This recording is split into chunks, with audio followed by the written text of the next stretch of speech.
Amanya mpitibwa Hamis Kigundu nga ne Munnayuganda munnammwe.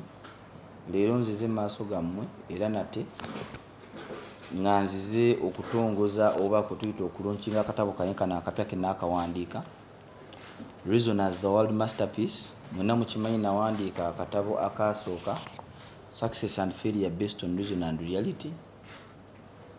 Kunyongereza kano akapya tabu wange mbuwandiikira ano nnyini bwe ntudde era ng'ebiseera ebisinga mbuwandiika mu pen era nze abweditinga oluvannyuma ne mupublishinga. So I do everything. I'm a one-man army when it comes to writing books. Kano nakawandiikidde ennaku 7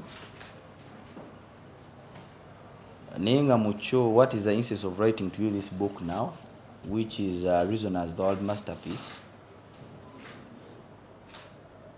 I believe as a person, reason is commanding factor oba okufumiitiriza nga tuzze mu Luganda kye kintu ekikulembera obulamu bw'abantu bonna gye bali at an individual level, let it be a national level or a continental level.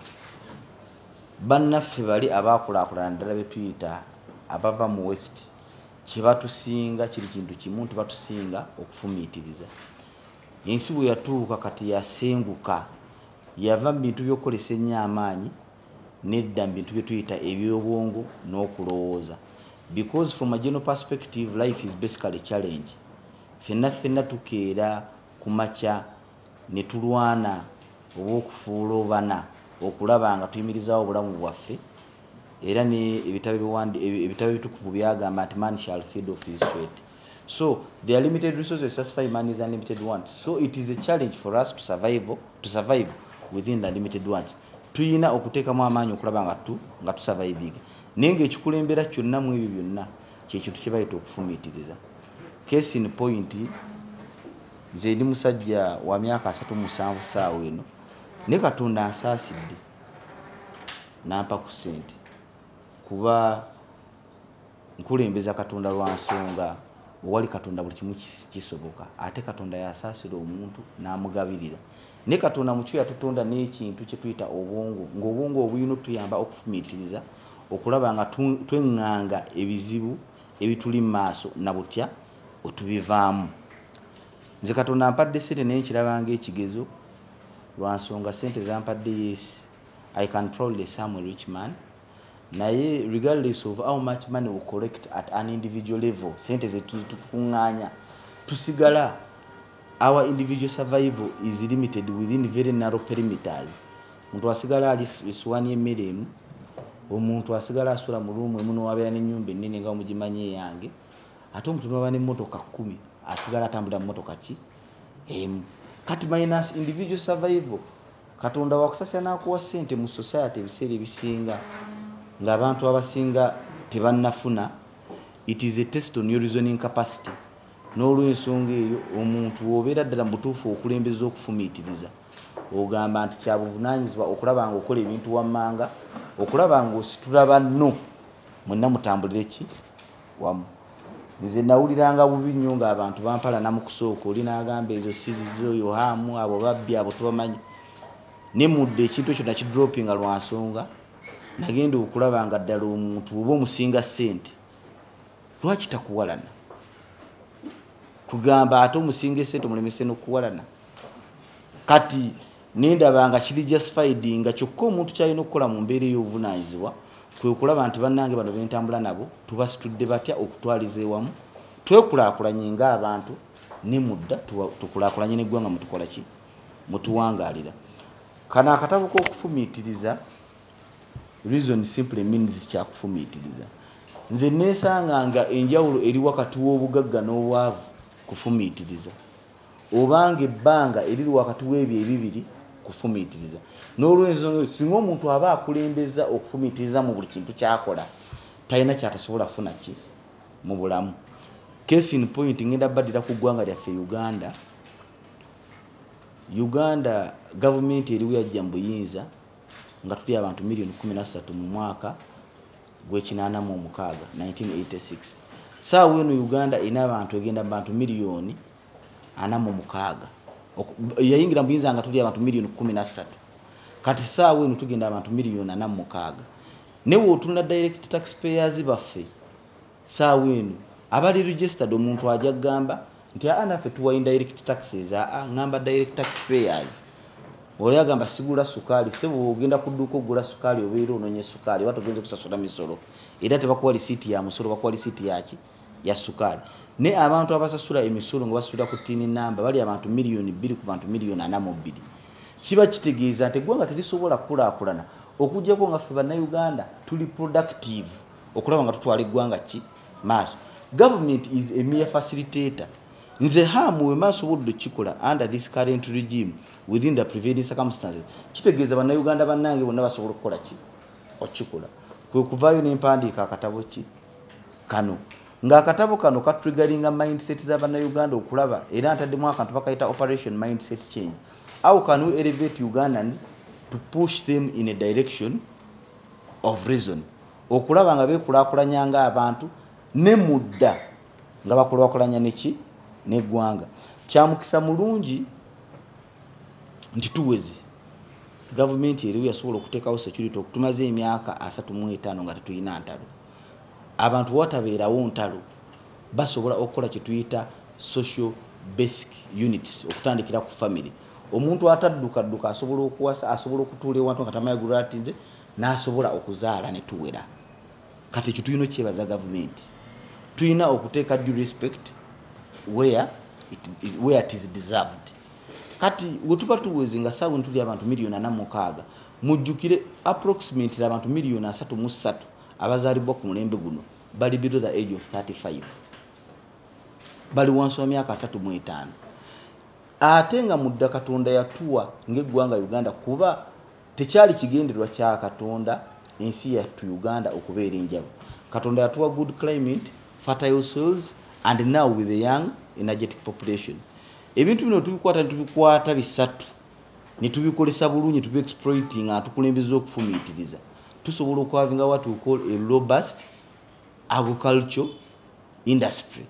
Era Uganda wobeera ogibaze mu projections enakola nze nagikolako research era abasinga manyi setting up integrated agro processing plant wali ku Entebbe Road naye nga mukyo kyengezaako okukola okulaba nti twongera value ku birime by'Abannayuganda okusobola obituna tubijjamu sente zikola ki ezeegasa mudda ne twongeza ku income y'eggwanga lyattu Uganda ate ne bano abavubuka abavuga boda kati mu kibuga kuba tojja bafoosinga nti muddeeyo mulime ne when we front forces of demand and supply nembeera nga hamu nsobola okujja kasooli yenna ava ekibuga kiba kitegeeza omuvubuka ono ali owa boda wanaavuga boda saawa eno if tilling his land for maize is much more profitable than riding a border or a border on streets of Kampala ajja kubeera forced okuddayo mu bulimi ate nga obulimi kyekintu kyokka eggwanga lyo lisobola okukikolesa nga backbone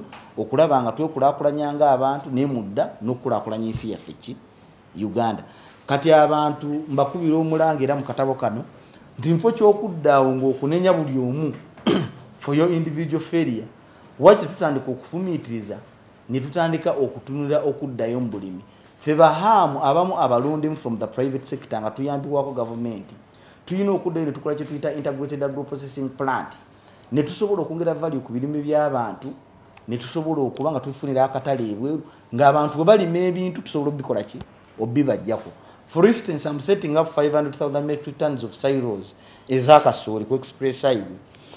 Kitegeeza kasooli mulimu abaira amaze omulima mba nsobola omumujjako ne muterekera ne wembeera simuwadde ssente ku ddakiika eyo naye ate mba muggyeko kiri ekizibu kya kasooli omuvundirako mu lujja ate n'ekirala n'ebyuma bye tukola bigenda kuba bikola drying system kyannaku nti saawa eno kasooli waffe bamuganye okuyingira e Kenya.